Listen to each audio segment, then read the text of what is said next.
بسم اللہ الرحمن الرحیم۔ اللہ تبارک و تعالیٰ کے نام سے شروع جو بڑا مہربان اور نہایت رحم کرنے والا ہے۔ اللہ جل کی بنائی ہوئی اس کائنات کے اندر بہت سارے ایسے بادشاہ آئے جنہوں نے اللہ تبارک و تعالیٰ کے نظام کو بدلنے کی کوشش کی اور اللہ تبارک و تعالیٰ کی ذات کو چھوڑ کر خود خدا بن بیٹھے اور خدائی کا جھوٹا دعویٰ کر بیٹھے۔ خدائی کا جھوٹا دعویٰ کرنے والے بادشاہوں میں سے ایک بادشاہ ایسا بھی تھا کہ جس کو اللہ تبارک و تعالیٰ نے پوری روئے زمین کی بادشاہت عطا فرمائی تھی۔ اس کے باوجود اس بادشاہ نے نہ صرف خدائی کا جھوٹا دعویٰ کیا بلکہ یہ اس قدر سرکش اور نافرمان ہو گیا کہ اللہ تبارک و تعالیٰ کی ذات کو جنگ کے لیے للکارنے لگا اور معاذ اللہ اللہ تبارک و تعالیٰ کو جنگ کرنے کے لیے کہنے لگا۔ پیارے دوستو، آج کی اس ویڈیو میں ہم آپ کو بتائیں گے کہ اللہ تبارک و تعالیٰ کو جنگ کے لیے للکارنے والا بدبخت بادشاہ نمرود کون تھا، اور جب اس بدبخت بادشاہ نے اللہ تبارک و تعالیٰ کو جنگ کے لیے للکارا تو پھر اللہ تبارک و تعالیٰ نے کون سی حقیر مخلوق کے ذریعے اس کے ساتھ جنگ کی اور اس بدبخت بادشاہ کو ہلاک کر دیا اور پوری دنیا کے لیے عبرت کا نشان بنا دیا۔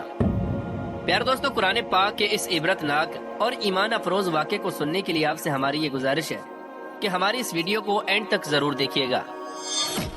پیارے دوستو، اس دنیا کی تاریخ میں 4 بادشاہ ایسے گزرے ہیں کہ جن کو اللہ تبارک و تعالیٰ نے پوری روئے زمین کی حکومت عطا فرمائی تھی۔ ان میں سے 2 بادشاہ مسلمان تھے اور 2 کافر۔ مسلمان بادشاہوں میں سے ایک کا نام حضرت ذوالقرنین علیہ السلام ہے اور دوسرے کا نام حضرت سلیمان علیہ السلام ہے کہ جن کو اللہ تبارک و تعالیٰ نے منصب نبوت پر فائز فرمایا تھا۔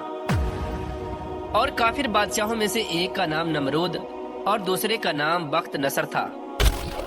پیارے دوستو، خدائی کا جھوٹا دعویٰ کرنے والا بادشاہ نمرود شہر بابل کا حاکم تھا۔ اس بادشاہ کا نام نمرود بن کنعان بن کوس بن سام بن نو تھا۔ پیارے دوستو، روایات میں آتا ہے کہ اللہ تبارک و تعالیٰ نے نمرود کو پوری روئے زمین پر حکومت عطا فرمائی تھی اور اس بادشاہ نے پوری روئے زمین پر 400 سال تک حکومت کی۔ یہ ایک جابر اور ظالم بادشاہ تھا اور اس کے دور کے اندر بت پرستی عام تھی۔ لوگ اللہ تبارک و تعالیٰ کی وحدانیت کو چھوڑ کر بتوں کی پوجا کیا کرتے اور نمرود کو اپنا خدا مانتے اور اس کی عبادت کیا کرتے۔ اس نمرودی دور کے اندر بت پرستی اس قدر عام تھی کہ تمام نمرودیوں نے اپنے خداؤں کے طور پر بہت سارے بت بنائے ہوئے تھے جن کی وہ لوگ پوجا کیا کرتے تھے۔ اس کے ساتھ ساتھ نمرود خود کو بھی خدا کہلواتا اور لوگوں کو اپنی پوجا کرنے کا حکم دیتا۔ اس قوم کی ہدایت کے لیے اللہ تبارک و تعالیٰ نے اپنے پیارے پیغمبر حضرت ابراہیم علیہ السلام کو مبعوث فرمایا۔ کفر و شرک اور بت پرستی کے اس دور کے اندر حضرت ابراہیم علیہ السلام وہ واحد شخص تھے جو اللہ تبارک و تعالیٰ کی وحدانیت پر ایمان رکھتے تھے اور بتوں کی بجائے اللہ تبارک و تعالیٰ کی عبادت کیا کرتے تھے۔ حضرت ابراہیم علیہ السلام نے جب اس قوم کو اللہ تبارک و تعالیٰ کی ذات کو چھوڑ کر بتوں کی پوجا کرتے ہوئے دیکھا تو حضرت ابراہیم علیہ السلام نے اس قوم کو ہدایت کی طرف بلایا اور بتوں کی پوجا کرنے کی بجائے اللہ تبارک و تعالیٰ کی عبادت کرنے کا حکم دیا۔ حضرت ابراہیم علیہ السلام نے اپنی قوم سے فرمایا کہ اللہ تبارک و تعالیٰ کی ذات ایک ہے اور ہمیں اسی کی عبادت کرنی چاہیے، لیکن یہ نمرودی قوم اپنے کفر و شرک سے باز نہ آئی اور اسی طرح بتوں کی پوجا کرتی رہی۔ ایک دن حضرت ابراہیم علیہ السلام نے اس قوم کے جھوٹے خداؤں کو اس قوم کے سامنے جھوٹا ثابت کرنے کا ارادہ کیا اور حضرت ابراہیم علیہ السلام اس مقام پر تشریف لے گئے جہاں ان کے وہ تمام بت پڑے ہوئے تھے کہ جن کی یہ لوگ پوجا کیا کرتے تھے۔ حضرت ابراہیم علیہ السلام جب اس قوم کے بت خانے میں پہنچے تو وہاں ان کے تمام بڑے بت پڑے ہوئے تھے۔ حضرت ابراہیم علیہ السلام نے ان کے تمام بتوں کو توڑ دیا اور تمام بتوں کو توڑنے کا الزام ان کے بڑے بت پر لگا دیا۔ اس کے بعد جب تمام نمرودی اپنے بت خانے میں واپس آئے تو انہوں نے اپنے بتوں کو ٹوٹا ہوا دیکھا۔ نمرودی قوم اس بات کو اچھی طرح جانتی تھی کہ ہمارے اندر صرف حضرت ابراہیم علیہ السلام ہی وہ واحد شخص ہیں جو بتوں کے خلاف باتیں کرتے ہیں اور بتوں کی بجائے اللہ تبارک و تعالیٰ کی عبادت کرنے کا حکم دیتے ہیں۔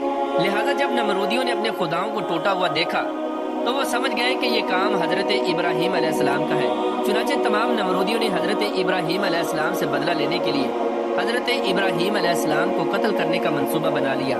چنانچہ تمام نمرودی نمرود کے دربار میں حاضر ہوئے اور نمرود کو سارا واقعہ سنایا اور نمرود سے حضرت ابراہیم علیہ السلام کو سزا دینے کا کہا۔ اس طرح نمرود نے جب یہ بات سنی تو وہ آگ بگولا ہو گیا اور اس نے ایک مقام پر آگ جلانے کا حکم دیا۔ نمرود نے یہ حکم جاری کیا کہ ایک وسیع میدان کے اندر آگ جلائی جائے اور اس کے اندر حضرت ابراہیم علیہ السلام کو ڈال دیا جائے۔ چنانچہ نمرود کے حکم کے مطابق ایسا ہی کیا گیا دور دراز سے بہت ساری لکڑیوں کو اکٹھا کیا گیا اور ایک وسیع میدان کے اندر جمع کیا گیا اور ان کے اندر آگ جلا دی گئی۔ حضرت ابراہیم علیہ السلام کو سزا دینے کے لیے جو آگ جلائی گئی تھی وہ اس قدر زیادہ تھی کہ اس کے شعلے آسمانوں کو چھو رہے تھے۔ پیارے دوستو، جب نمرود کے حکم کے مطابق ایک وسیع میدان کے اندر آگ کو جلا دیا گیا تو اس کے بعد حضرت ابراہیم علیہ السلام کو اس آگ کے اندر ڈال دیا گیا۔ جیسے ہی حضرت ابراہیم علیہ السلام اس آگ کے اندر تشریف لائے تو اللہ تبارک و تعالیٰ نے فوراً آگ کو حکم دیا کہ اے آگ تو حضرت ابراہیم علیہ السلام پر ٹھنڈی اور سلامتی والی ہو جا۔ تو وہ آگ اللہ تبارک و تعالیٰ کے حکم کے مطابق حضرت ابراہیم علیہ السلام پر ٹھنڈی اور سلامتی والی ہو گئی۔ حضرت ابراہیم علیہ السلام ارشاد فرماتے ہیں کہ میں جتنے دن آگ میں رہا اتنے دن میں اللہ تبارک و تعالیٰ کے خاص فضل اور رحمت میں تھا، اور جو سکون اللہ تبارک و تعالیٰ کی طرف سے مجھے آگ کے اندر عطا کیا گیا وہ اس سے پہلے کبھی نہ تھا۔ پیارے دوستو، کچھ دنوں کے بعد حضرت ابراہیم علیہ السلام اس آگ سے زندہ باہر تشریف لے آئے۔ یہ منظر دیکھ کر تمام نمرودی حیران رہ گئے، لیکن اس کے باوجود نمرود اور نمرودی قوم اللہ تبارک و تعالیٰ کی وحدانیت پر ایمان نہ لائی اور اسی طرح اپنی بت پرستی کے اندر مبتلا رہی۔ لیکن اس کے باوجود حضرت ابراہیم علیہ السلام اپنے عہد سے پیچھے نہ ہٹے اور مسلسل اپنی قوم کو حق کی دعوت دیتے رہے۔ حضرت ابراہیم علیہ السلام نے نمرود کو بارہا دفعہ سمجھایا اور اپنے کفر و شرک سے باز آنے اور اللہ تبارک و تعالیٰ کی وحدانیت پر ایمان لانے کا کہا۔ حضرت ابراہیم علیہ السلام کی یہ بات سن کر نمرود اللہ تبارک و تعالیٰ کی وحدانیت کا انکار کرنے لگا اور حضرت ابراہیم علیہ السلام سے مناظرہ کرنے لگا، اور حضرت ابراہیم علیہ السلام کے سامنے نمرود نے خدائی کا دعویٰ کر دیا۔ نمرود نے حضرت ابراہیم علیہ السلام سے مناظرہ کرتے ہوئے یہ سوال کیا کہ تیرا رب کون ہے؟ تو حضرت ابراہیم علیہ السلام نے ارشاد فرمایا کہ میرا رب وہ ہے جو زندگی اور موت دیتا ہے۔ یہ بات سن کر نمرود مسکرانے لگا اور حضرت ابراہیم علیہ السلام سے کہنے لگا کہ یہ تو میں بھی کر سکتا ہوں۔ چنانچہ نمرود نے تکبر کے ساتھ 2 قیدیوں کو بلایا جن کو سزائے موت ہو چکی تھی۔ ان میں سے ایک کو نمرود نے قتل کر دیا اور دوسرے کو آزاد کر دیا، اور اس طرح نمرود تکبر کے ساتھ حضرت ابراہیم علیہ السلام سے کہنے لگا کہ دیکھو میں نے ایک کو زندگی دے دی اور ایک کو موت دے دی۔ اس طرح نمرود حضرت ابراہیم علیہ السلام کے سامنے اپنے آپ کو خدا کہنے لگا اور اپنی خدائی کی باطل دلیلیں پیش کرنے لگا۔ اس کے بعد نمرود پھر حضرت ابراہیم علیہ السلام سے پوچھنے لگا کہ حقیقی خدا تو میں ہوں، بتا تیرا خدا کون ہے؟ اس کے بعد حضرت ابراہیم علیہ السلام نے نمرود کو اس کی عقل کے مطابق جواب دیا کہ میرا رب وہ ہے جو سورج کو مشرق سے طلوع کرتا ہے اور مغرب میں غروب کرتا ہے۔ اگر تو سچا خدا ہے تو سورج کو مغرب سے طلوع کر کے دکھا۔ چنانچہ جب نمرود نے حضرت ابراہیم علیہ السلام کی یہ بات سنی تو اس کا رنگ اڑ گیا اور وہ لاجواب ہو گیا، اور اس طرح نمرود لاجواب ہو کر اپنی پوری قوم کے اندر ذلیل و رسوا ہو گیا۔ پیارے دوستو، اس کے بعد بھی کئی مرتبہ حضرت ابراہیم علیہ السلام نے نمرود کو اللہ تبارک و تعالیٰ کی وحدانیت کی طرف بلایا، لیکن نمرود اپنی سرکشی سے باز نہ آیا اور اسی طرح کفر و شرک کے اندر مبتلا رہا۔ چنانچہ حضرت ابراہیم علیہ السلام کے بار بار دعوت حق دینے سے نمرود تنگ آ گیا، اور بلا کر تنگ آ کر نمرود حضرت ابراہیم علیہ السلام سے کہنے لگا کہ اگر تیرا خدا سچا ہے تو اس کو بول کہ اپنی فوج بھیجے اور میرے ساتھ جنگ کرے۔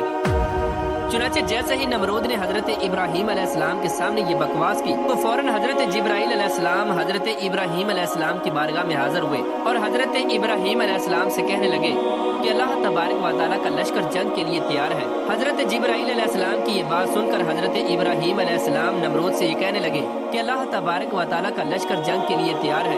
چنانچہ حضرت ابراہیم علیہ السلام کی یہ بات سن کر نمرود حضرت ابراہیم علیہ السلام سے کہنے لگا کہ مجھے 3 دن کی مہلت دی جائے تاکہ میں اپنی جنگ کی تیاری کر سکوں۔ چنانچہ نمرود کو 3 دن کی مہلت دے دی گئی۔ پیارے دوستو، چونکہ نمرود کی حکومت پوری دنیا پر تھی، ان 3 دنوں کے دوران نمرود نے پوری دنیا کے بڑے بڑے جنگجوؤں کو اکٹھا کیا اور بہت سارے ہتھیاروں کو جنگ کے لیے تیار کیا۔ اس طرح جب نمرود نے 3 دن کے اندر اندر اپنی تمام تیاری مکمل کر لی، اس کے بعد نمرود حضرت ابراہیم علیہ السلام کو تکبر کے ساتھ للکار کر کہنے لگا کہ ہماری فوج جنگ کے لیے تیار ہے، اپنے رب سے کہو کہ اپنی فوج کو بھیجے اور ہمارے ساتھ جنگ کرے۔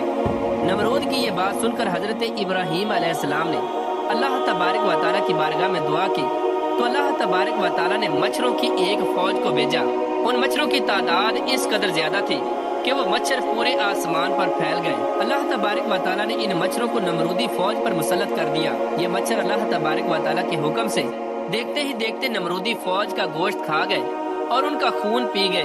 اس وقت تمام نمرودی فوج کی ہڈیاں ہی ہڈیاں باقی رہ گئی۔ چنانچہ اس دردناک منظر کو دیکھ کر نمرود اپنے محل کی طرف دوڑا اور اپنی بیوی کے کمرے کے اندر چھپ گیا۔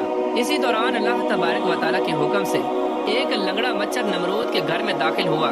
نمرود نے جب اس مچھر کو دیکھا تو اپنی بیوی سے کہنے لگا کہ یہ ہے وہ مخلوق کہ جس نے ہماری فوج کو ہلاک کر دیا ہے۔ چنانچہ اسی گفتگو کے دوران وہ لنگڑا مچھر اللہ تبارک و تعالیٰ کے حکم سے نمرود کی ناک میں داخل ہو گیا اور وہ لنگڑا مچھر نمرود کے دماغ کو چاٹنے لگا۔ جب وہ مچھر نمرود کے دماغ کو چاٹتا تو اس سے نمرود کو اس قدر تکلیف ہوتی کہ نمرود اپنے سر کو دیواروں پر مارنے لگ جاتا۔ اس طرح اللہ تبارک و تعالیٰ کے حکم سے وہ لنگڑا مچھر نمرود کے دماغ میں کئی دنوں تک رہا۔ اس وقت نمرود نے اپنے محل کے اندر یہ حکم جاری کر دیا کہ جو بھی میرے محل کے اندر داخل ہو وہ پہلے نمرود کے سر پر جوتے مارے۔ اس طرح جوتے مارنے کے بعد نمرود کو کچھ دیر کے لیے آرام محسوس ہوتا، لیکن کچھ دیر بعد پھر درد محسوس ہونا شروع ہو جاتا۔ اس طرح اللہ تبارک و تعالیٰ نے نمرود کو ایک حقیر اور لنگڑے مچھر کے ذریعے سزا دی۔ نمرود اپنے سر کو سلاخوں کے ساتھ پیٹتا رہتا یہاں تک کہ اللہ تبارک و تعالیٰ نے اس کو دردناک موت عطا فرمائی اور یہ اپنے سر کو دیواروں پر مارتا مارتا ہلاک ہو گیا۔